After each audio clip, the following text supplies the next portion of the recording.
നമുക്ക് super taste അടിപൊളി ഒരു മീൻപീര ഉണ്ടാക്കിയാലോ. ഈ മീൻപീരയ്ക്ക് സൂപ്പർ ടേസ്റ്റാണ്. ഇത് മോരുകറീൻ്റെ കൂടെയും സാമ്പാറിൻ്റെ കൂടെയൊക്കെയാണ് ഞാൻ മീൻപീര ഉണ്ടാക്കുന്നത്. അടിപൊളി ടേസ്റ്റാണ്. എങ്കിൽ നമുക്കിനി വീഡിയോയിലേക്ക് പോയാലോ. ഞാൻ മീൻപീര ഉണ്ടാക്കാനായിട്ട് മീൻ എടുത്തേക്കുന്നത് വത്തളും ചെറിയ അയിലയുമാണ്. ഇനി അതിലേക്ക് ഇഞ്ചി ചെറുതായിട്ട് അരിഞ്ഞത് ഇട്ട് കൊടുക്കുക. ഇനി ഇതിലേക്ക് 2 കഷ്ണം വെളുത്തുള്ളി അരിഞ്ഞതും കൂടി ഇട്ട് കൊടുക്കുക.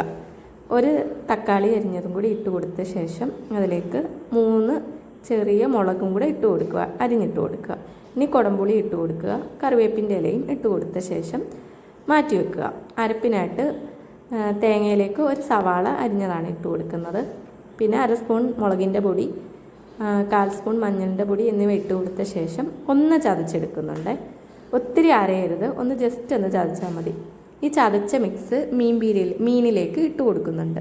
മീനിലേക്ക് ഇട്ട ശേഷം നന്നായിട്ട് മിക്സ് ചെയ്ത് കൊടുക്കേണ്ടതാണ്. ഇത് നന്നായിട്ട് തന്നെ മിക്സ് ചെയ്ത് കൊടുക്കുക. ഇനി ഇതിലേക്ക് കുറച്ച് വെള്ളവും കൂടി ഒഴിച്ചു കൊടുക്കുക. ഒത്തിരി വെള്ളമായാൽ അത് വെള്ളത്തിൻ്റെ ഒരു ടേസ്റ്റ് മുൻപിൽ നിൽക്കും. അതുകൊണ്ട് ഒരു 4 സ്പൂണിനൊക്കെ വെള്ളം ഒഴിച്ചു കൊടുത്താൽ മതി. ഇനി വെള്ളം ഒഴിച്ചു കൊടുത്ത ശേഷം അടച്ച് വെച്ചിട്ട് നമുക്ക് വേവിക്കാം. ഇനി ഞാൻ ഫ്ലെയിം ഓൺ ആക്കിയ ശേഷം അടുപ്പത്ത് വെച്ച് നന്നായിട്ട് കുക്ക് ചെയ്യുന്നുണ്ട്. അതൊന്ന് തിള വരുമ്പോഴത്തേക്ക് ഞാൻ അതിലേക്ക് ആവശ്യത്തിന് ഉപ്പും കൂടി ഇട്ട് കൊടുക്കുന്നുണ്ട്. ഈ ടൈമിൽ ഉപ്പൊക്കെ ചെക്ക് ചെയ്യാവുന്നതാണ്. ഉപ്പിട്ട ശേഷം അടച്ച് വെച്ച് വേവിക്കുകയാണ്. എനിക്ക് 10 മിനിറ്റ് കൊണ്ട് തന്നെ ഈ മീൻപീര കറക്റ്റ് റെഡിയായിട്ട് വന്നിട്ടുണ്ടായിരുന്നു. ഇനി നന്നായിട്ട് മിക്സ് ചെയ്ത് കൊടുക്കുക. മിക്സ് ചെയ്ത് കൊടുക്കുന്ന സമയത്ത് മീനാണെങ്കിൽ ഉടഞ്ഞു പോവാതെ ഒന്ന് ശ്രദ്ധിക്കേണ്ടതാണ്. എനിക്ക് കുറച്ച് അതിനകത്ത് വെള്ളം വറ്റാനുണ്ടായിരുന്നു, അതുകൊണ്ട് ഒന്നും കൂടി ഞാൻ അടച്ച് വെച്ച് വേവിച്ചിട്ടുണ്ടായിരുന്നു. അതിലെ വെള്ളമൊക്കെ വറ്റുന്നത് വരെ നമ്മൾ വെയിറ്റ് ചെയ്യേണ്ടതാണ്.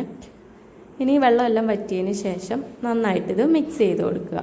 മിക്സ് ചെയ്യുമ്പോൾ മീൻ ഉടഞ്ഞ് പോവാണ്ട് ശ്രദ്ധിക്കേണ്ടതാണ്. ഇനി നമുക്കിതിലേക്ക് 1 സ്പൂണ് വെളിച്ചെണ്ണ, ഞാൻ എങ്ങനെയാണ് വെളിച്ചെണ്ണ ഒഴിക്കുന്നത് ലാസ്റ്റാണ് ഒഴിച്ചു കൊടുക്കുന്നത്. 1 സ്പൂൺ വെളിച്ചെണ്ണയും കൂടെ ഒഴിച്ചു കൊടുക്കുന്നുണ്ട്. വെളിച്ചെണ്ണ ഒഴിച്ചു കൊടുത്ത ശേഷം ഫ്ലെയിം ഓഫ് ആക്കാവുന്നതാണ്. ഇതെൻ്റെ ഉമ്മ ഒക്കെ ഉണ്ടാക്കണ അതേ റെസിപ്പി തന്നെയാണ് ഞാനിവിടെ ഫോളോ ചെയ്തേക്കുന്നത്. എൻ്റെ ഉമ്മായും ഉമ്മൂമ്മ ഒക്കെ ഉണ്ടാക്കുന്ന റെസിപ്പി തന്നെയാണ്. പണ്ടേ മുതലേ വീട്ടിൽ ഇങ്ങനെ തന്നെയാണ് മീൻപീര ഉണ്ടാക്കുന്നത്. ആ റെസിപ്പി തന്നെയാണ് ഞാൻ ഇവിടെയും ചെയ്തിരിക്കുന്നത്. വീഡിയോ ഇഷ്ടപ്പെട്ടാൽ ഒന്ന് സപ്പോർട്ട് ചെയ്യണേ. താങ്ക്